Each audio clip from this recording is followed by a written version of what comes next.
So welcome, Prime Minister. It really is an honor. So for those of you who don't know me, I do direct the program on negotiation and conflict resolution here at Columbia University, and I'm really honored to have the Prime Minister here today to have an interesting conversation. So we will have a conversation for a while, and then we will open it up to questions from the audience. I think you do have cards that you should have received when you checked in, so if there is a burning question that you have, please feel free to write down your question, and then we will collect them, and Akri will lead the Q&A session. Okay, so we'll start out light. Maybe we'll get heavier later, I don't know, but we'll start out light. So I know that Montenegro has been independent for maybe 20 years or something like that. So if you can just share with us some of the successes that Montenegro has had since independence and some of the challenges that it's still facing.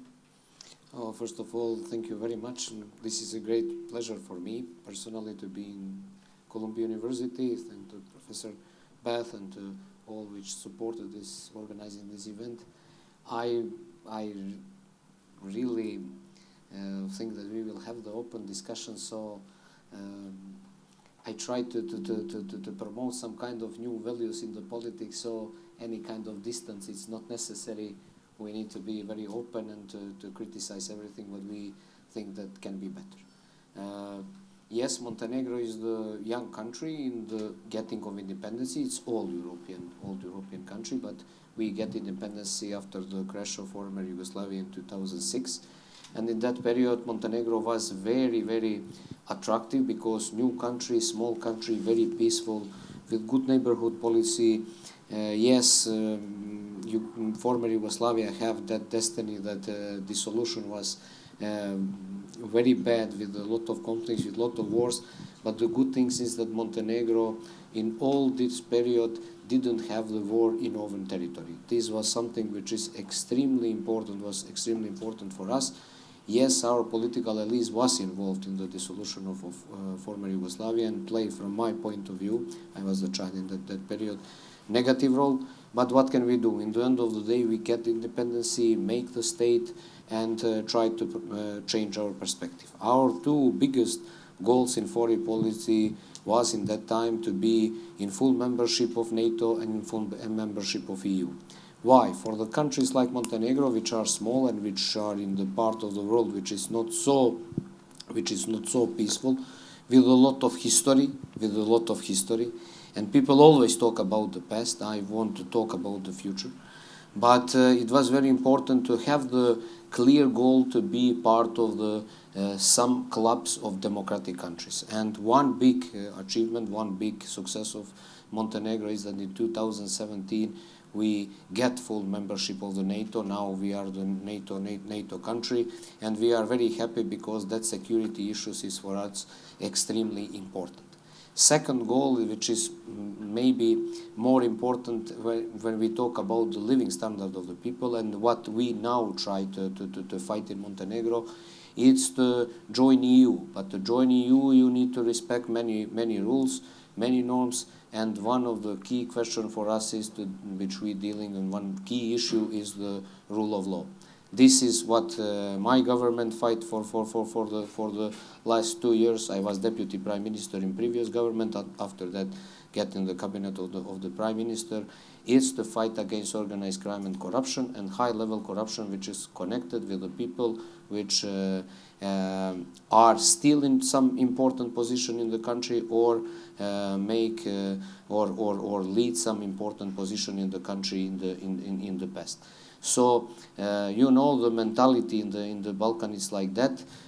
Producing of nationalism, it's the way how they use that issue to make to have some corrupting activity in another side, and don't leave the ordinary people to move focus from the past.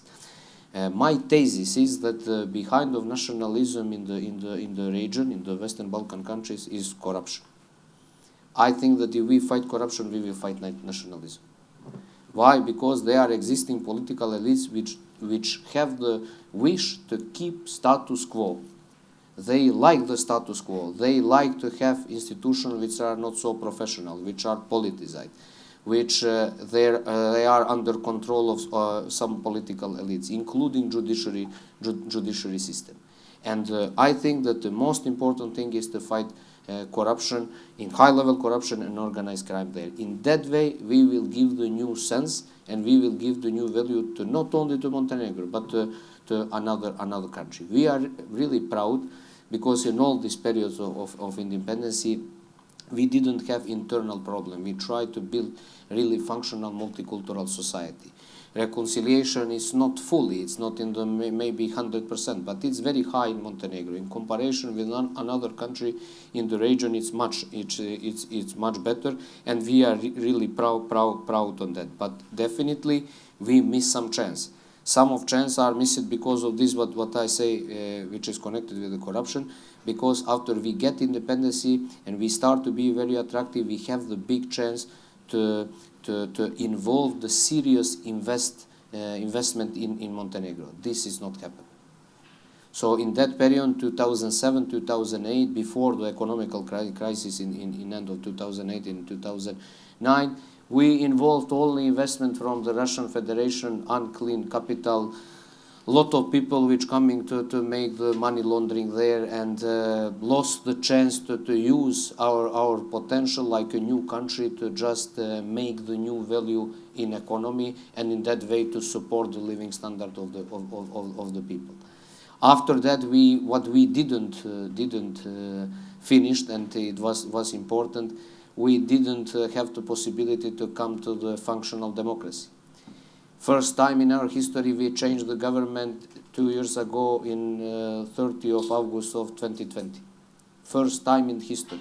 So first steps of democratic regimes, of democracy values, is to have the simple changes, nothing else. We didn't do that. After crashing of communism, we have for the 30 years one party in the power and almost one leader which control everything. They have some simulation of democracy with some, small coalition partners giving the possibility to say, "Not, we are not alone. There are some other people involved." But in the real life, it was the control till one party and one person. Finally, 2 years ago, we come to the changes, historical changes. I think we're giving the very big contribution to that, and explain that. That is not any kind of revanchism. This is not the question of revanchism. It's the question that we don't want to see political monopoly or every single person or party in our country. If we want to be the good, positive, and I really believe that Montenegro will play that role to be positive European story, to be a country which is very good case, if you look like a case, like a positive example for the region to give some positive vibration in concept of changing of the system, I think that we are on right track. It is lot of internal problems which we need to fix. It is lot of way of changing of our mindset, so our behavior should be compatible with that what we politically saying. So everybody in Montenegro will say that want to join EU, but when you start to look or to research how is the behavior of the people, especially of decision making people which are in decision making process, there is totally different. We are a country which is very good to underline for this first like a first answer. We are a country which is very specific because we are dedicated by our constitution like ecological state. So I have speech today in the General Assembly, and I want to underline this because I am more than sure that this will be something which will have every country which write constitution in the next period. So this issue, environmental issue, and protecting our environment, green policy, making green-friendly countries, this will be the future. I think that countries like Montenegro can give the very big impact on that. Yes, it is symbolically, but the pilot project can be really simple, realized in the countries like Montenegro, which are pretty small. We have 600,000 people. So it will be very good to use this positive example. Of course, we need to do more in our behavior, but you should know, for the people which not visit Montenegro yet, that you can drink, still you can drink water from our rivers in the north of the country without any kind of restriction. So this is what we want to give to Europe. This is what we want to give this is our window. But to protect that and to make possible that more people know about Montenegro and have the better living standard and keep young people inside of country, not to leave, to emigrate, to go in another countries to find the jobs, we need to really move forward in the promoting of democracy. We cannot promote democracy with the old ideas. Not with the people, when I say new people, I am not saying people new, young by age, but new by ideas. So people which have that baggage from the 90s, have that baggage from the time when was actual dissolution of Yugoslavia and conflict, ethnical, religious conflict there, I think that should not be something what we need to something what I really don't want to see in the future. I think that Montenegro can give another contribution. So we are trust partner to our NATO alliance. I think that we will give our best to be as soon as possible part of the EU, and in that Montenegro can be really say that we are belonging in the western part of the world. Great, thank you for that answer. So going back to what you were talking about in terms of the status quo and then change, you know that people who like the status quo, that like because they know it's familiar, they have a sense of power there, and as a leader, you're not going to please all the people all the time, maybe some of the people some of the time, and so on. So recently there was a little bit of controversy about you agreeing with a pact with the Serbian Orthodox Church. So I just wanted to understand, maybe the audience, to share with them your thinking behind why you decided to do that, knowing that it could be controversial for you and your country and your government. Yes, true. I thank you for this question, because I think that it's important to share with everyone. So we have a lot of this, let's say, ethnic in the past, lot of this ethnical, national conflicts. Also, we have the conflicts in the concept of religion. We are Orthodox country, dominate Orthodox country, but of course all another religions are represent there. So this question with agreement, basic agreement, we call it that, basic agreement with the Serbian Orthodox Church, which is dominant religious group in Montenegro, was open question for 30 years. And when I come to the office, I was unsatisfied because somebody before me didn't finish this. My logic is very simple, extremely simple, and I think that is correct. Everybody, doesn't matter what is the name of religious organization, have equal right. So, if we have basic agreement with Catholic Church, if we have basic agreement with the Muslim community in Montenegro, if we have basic agreement with the Jewish community in Montenegro, we should have basic agreement with Serbian Orthodox Church. This is my logic.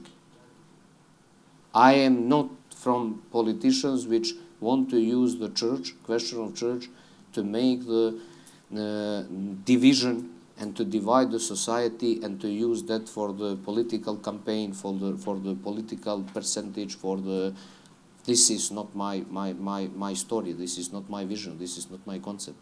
I'm trying to promote that Montenegro need to give everybody possibility for reconciliation and to fight, let's say to fight not physically, but in ideas, for the better economical ideas, for the better ideas in the protecting of environment, for the visions, for the business, for the creating. This should be the discussion in public opinion about this kind of topics, not about the church. So I decide to finish this question, to just cut that question once forever. I think that once forever, and I say yes, I will sign the basic agreement. And in Montenegro was the very big discussion: how is possible that somebody who just come to the office want to fix some question which is for decades decades there, and nobody have enough courage to finish that. From my point of view, this was not a question of courage. This is question of principle. Very, very, very simple. From my point of view, I don't see nothing. I say, okay, I need the text. I need to see that this, in comparing it, it's pretty same, 99% same with another religious group. And I say every another religious group, because probably somebody will have the interest to make that kind of agreements tomorrow, Buddhist or I don't know, some another group will have possibility to come to the government, to Ministry of Justice, and make a request for the same thing. So I finish this. I think that this is very important because of relation of Montenegrin and Serbs. We have both ethnical groups there. We have both groups, very big groups. They have the perception that this is different question. I am the prime minister who come and they try to attack me on that because I am not orthodox. So why you finish this question? I think that it's much better to finish somebody who is more objective about this, and it's not too emotional, but it's rational. Have some rational approach on that, and we finish that. And we have the two prediction in that period, Professor, that one from the radical side of this former political elites, they say we will have the big protest crashing, we will have the fight on the street, we will have the civil war there if you sign this. And my prediction that we will have nothing. It will be very quiet. It will be okay. Somebody will protest with some kind of statement, but that is okay in every democratic society. And today I am very happy and I am very proud because I can say that I was right. Nothing's happened. No protest. Nothing at all. Yes, we need to pay the political price because they don't want to support the government, but in the comparing to promote reconciliation, with that to stay in chair maybe one period more, I will always choose to give the contribution to reconciliation, because the political life will not end. Everybody will have the possibility again to run for some position for that. But these things which are really historical, we need to move from the table. And I am very, very happy because me, like a prime minister, don't have that on the table anymore. But doesn't matter, tomorrow another prime minister of Montenegro, this question will not have on the table. So it will be dedicated to focus in something else. I hope that focus will be in the progress and in economical topic. Thank you. So your motivation was really about reconciliation and making it equitable across the religions who have the basic agreements. Okay. So now we get to talk about something really exciting for you, your book, Critique of Global Ethics. So we'd like to know a little bit more about what your thinking was. I think it was your dissertation was based on this, right? So maybe you can tell us a little bit about your motivation for looking into this and how this all came about. Yes. Maybe Columbia University is the first place when we coming with the book. This book is translated in English, also in Montenegrin and Albanian language, but the promotion will be in Montenegro. I hope in next 2 or 3 weeks. But that is less important. From my point of view, important is the topics. I always I tell the professor before we come here. I just say that this ordinary daily politics make the very negative impact in the mentality of the politician. So it's always important to keep this mental hygiene and to coming back to books, to philosophy, and to see some other perspectives. I wrote the book which is connected with the political theory and political philosophy. It's called In Critics of Global Ethics, and it's nothing connected with this daily politics, but it's connected with the ethics of globalization. So book is pretty critical to current contemporary globalization. Speaking about a lot of injustice which is present in the global world, but it's not negative. I don't think that is only that negative issue, but giving some kind of solution which are promoted by different kind of philosophers around the world, how globalization can be different, how globalization can be in way to promote more justice, more solidarity, and better things. So there are some models there. I will just coming to the end of the book to speak about one chapter, because I don't think that we have time to talk about everything, is the concept of deglobalization. Deglobalization starting in the US with the former president of US.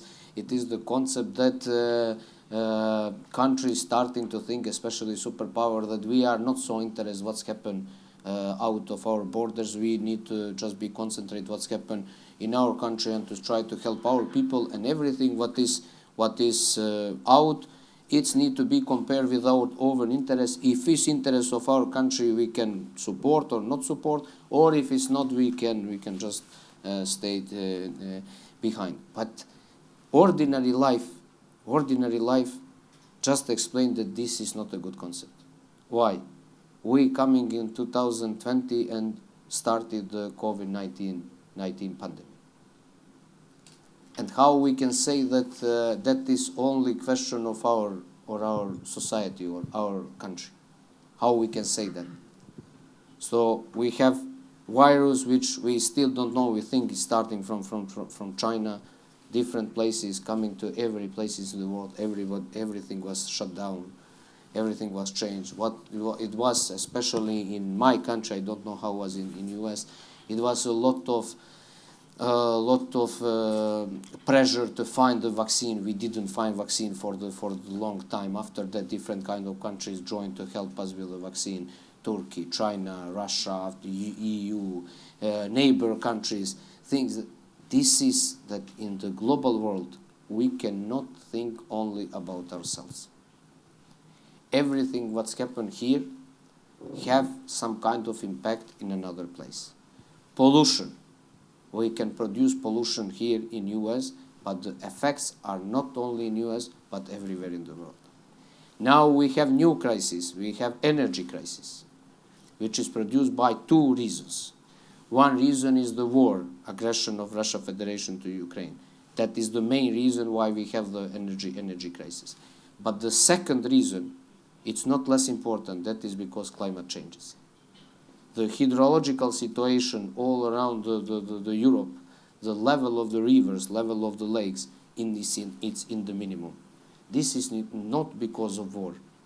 This is because of climate changes. So everybody have the impact. So if we want to see how we want to all together have the better living standard, better living condition, we need to think about the minimum of the ethics which should we provide globally. Like we provide in one moment in UN the declaration, Universal Declaration of Human Rights, is the same now. I think that it's time to provide the new concept of the some kind of norms which will be acceptable for every country, or the most of the countries, not every country, most of the country. Without that, we will not have possibility to go out of this problems, and we will have situation like we have now. So we going from one crisis to another. So we just finish or already finished this crisis with the COVID-19. We going to another crisis. We have the war, unpredictable war between two countries, aggression of one country to another, between two countries, which involved everybody. So we don't have third world war that everybody joined but some countries supporting Ukraine, some countries support Russia. This is not the matter, because the matter is energy. So all this gas, 40% of the gas which is used in EU is Russian gas. Now they putting down that to 9%. Yes, this is true in the percentage, but the price of the gas, it's 10 times bigger than before. So we have the situation that we should understand. If we go deeply in deglobalization, that probably in short time, this is my thesis, in short time can be useful for some of the countries. But in the long term, I think that is not possible to make the good impacts. And I tried with the concept of promoting of some theories to give an argument in that direction.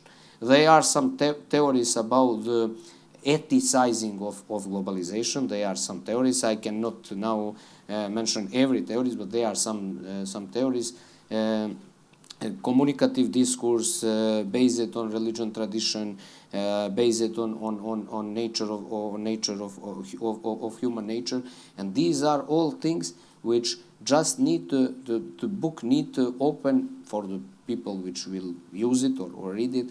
Just needed not to give the final answer to something, just to open some, let's say, new windows of perspective, to think about this question, to understand better these questions, and maybe somebody will come with the clear ideas how we will fix this kind of problem, or can be more productive in the future. Another thing which is connected with UN, but just in the theory, is the decision-making process in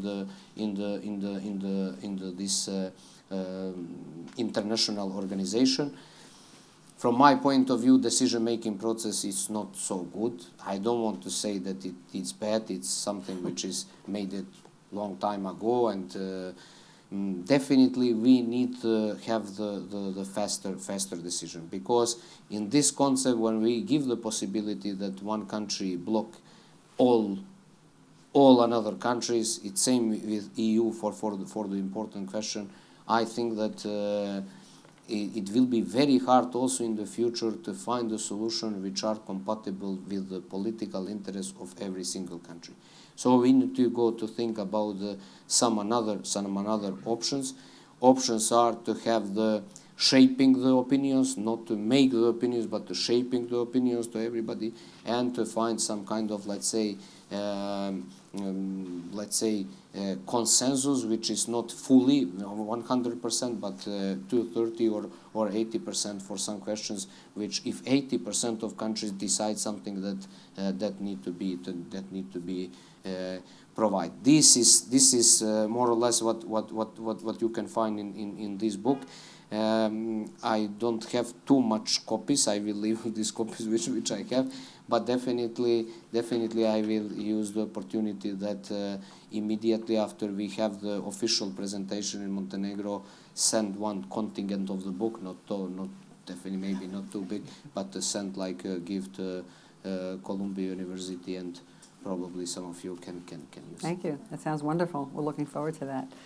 So let's open it up to some questions. We had a conversation before, and the Prime Minister is very eager to hear your questions and engage in some more dialogue. So has anybody written something on a card that they wanted to pass to Akri? Do you have some?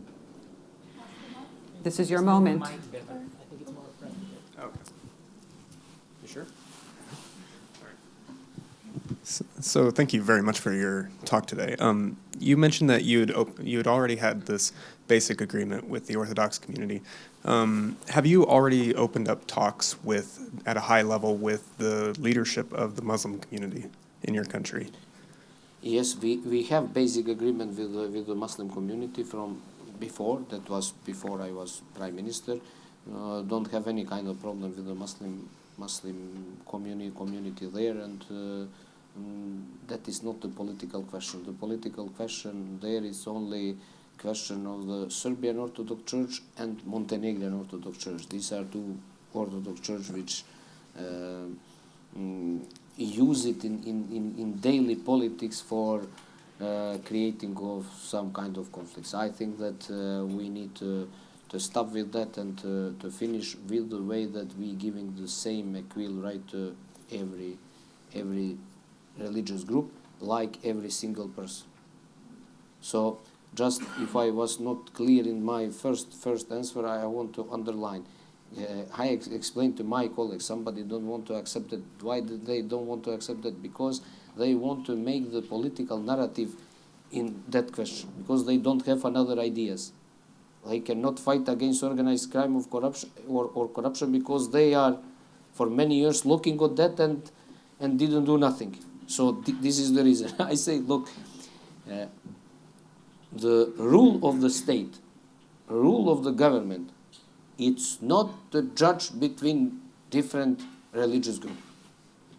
Only what government need to do, only what is duty of government, it's to respect the law and give the equal rights to everyone. So from my point of view, it's not matter who give the initiatives. What is the name of religious group? We just have the request and proceed the request. This is end of our duty. It's same for the people who are not religious, for the people who are atheist, for the people who are agnostic. Also, they need to have own rights. This is agreement is based by the law of religious freedom.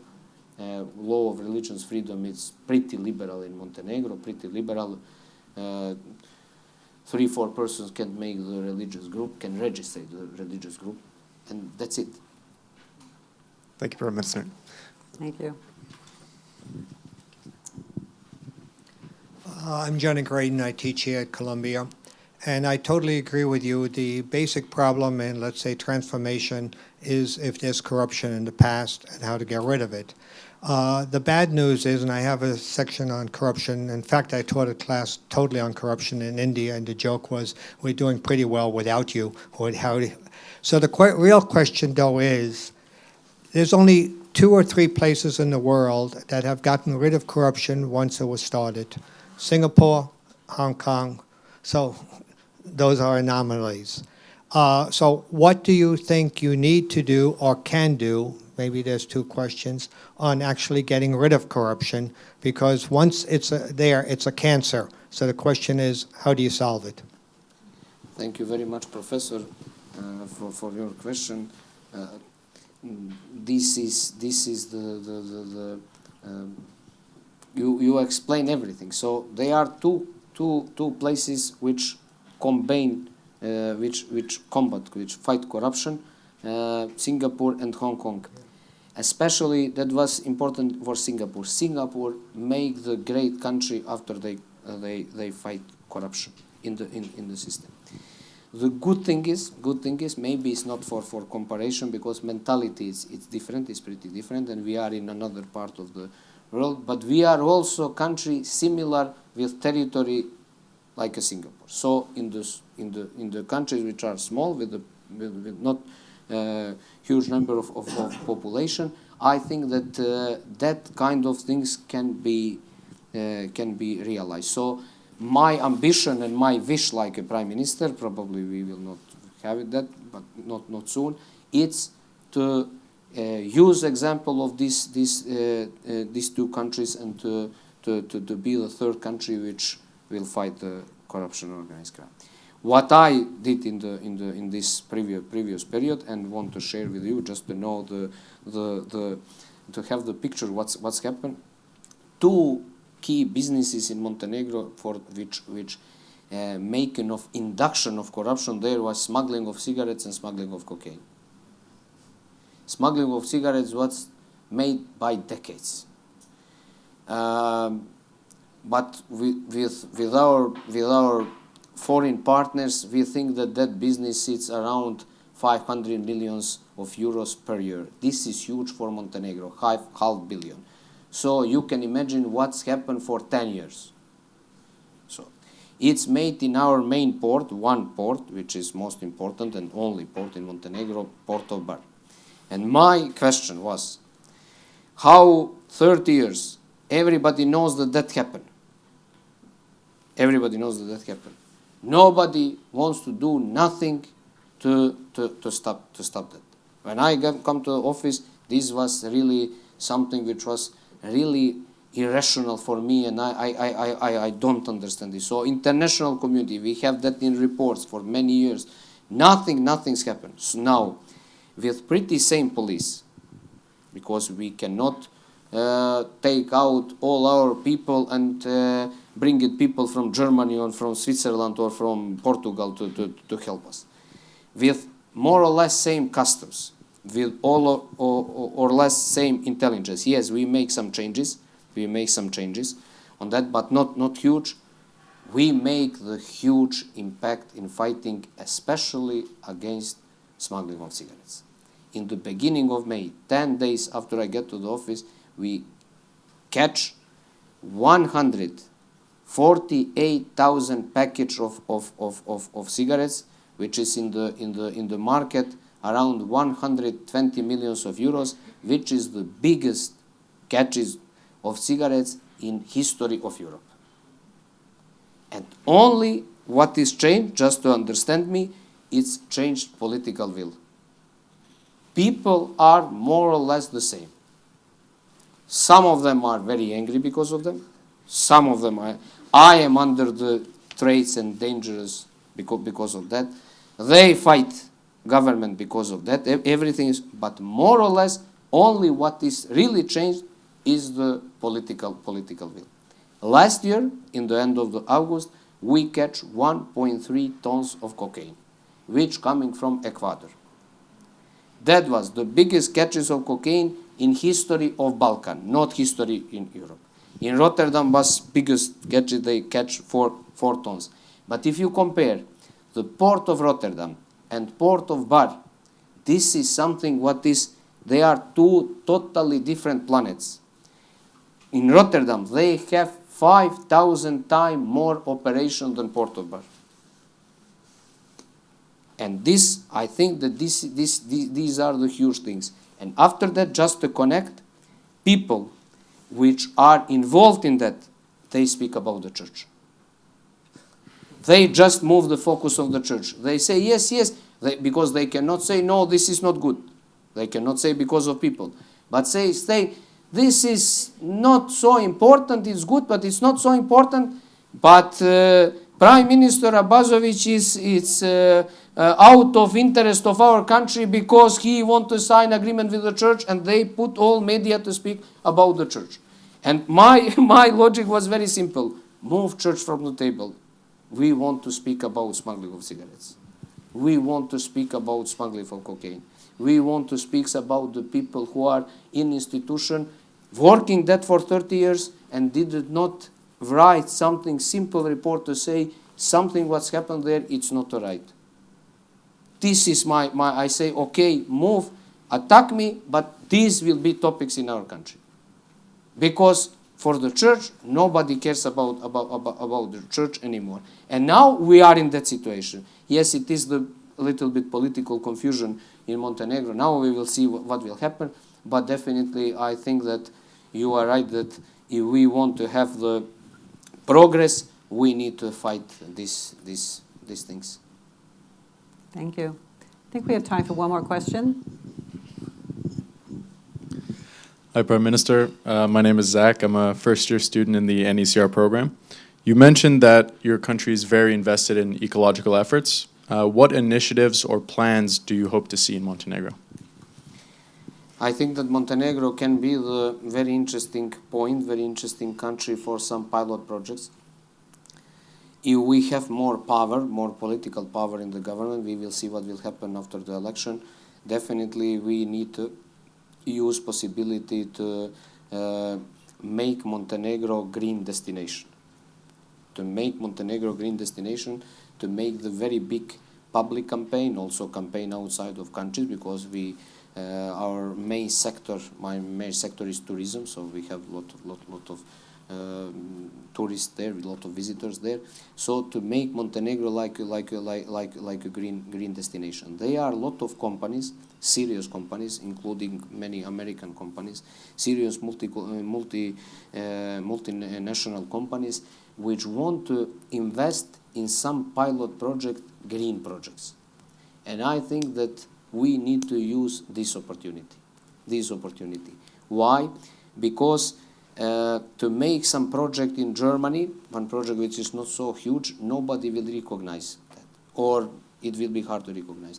To make something even small in Montenegro, everybody will talk about that, and everybody will see that and see how is that functional. So this is one thing to brand our country like a green destination.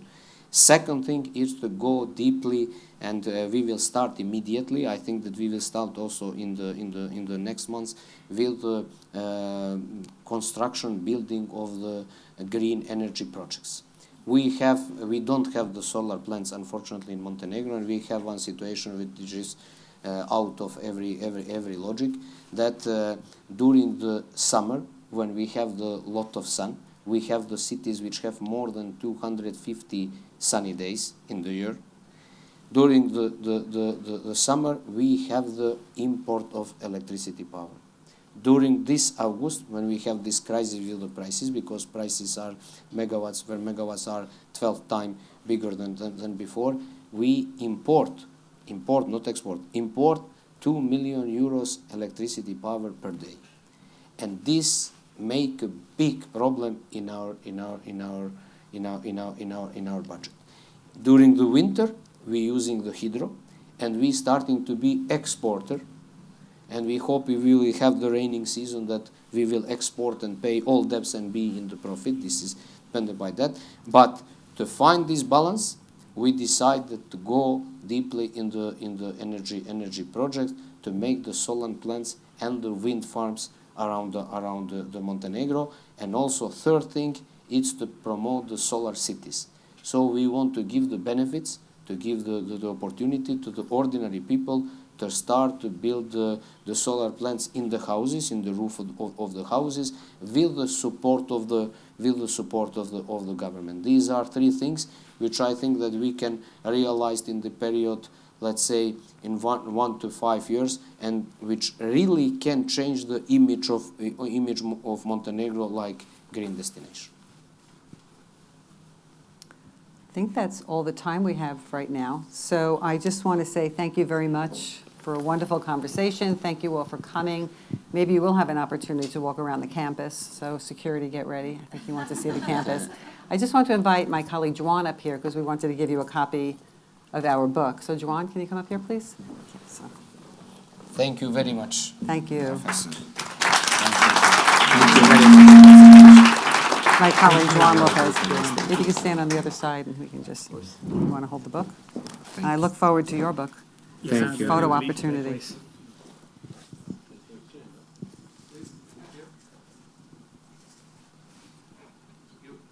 Thank you. Thank you so much. Now I want to give you a gift, my book. That's what I was hoping for. Sadly, I'll be signing. Yeah, we'll sign it after. Oh, thank you so much. It's a great photo. Thank you. Thank you very much.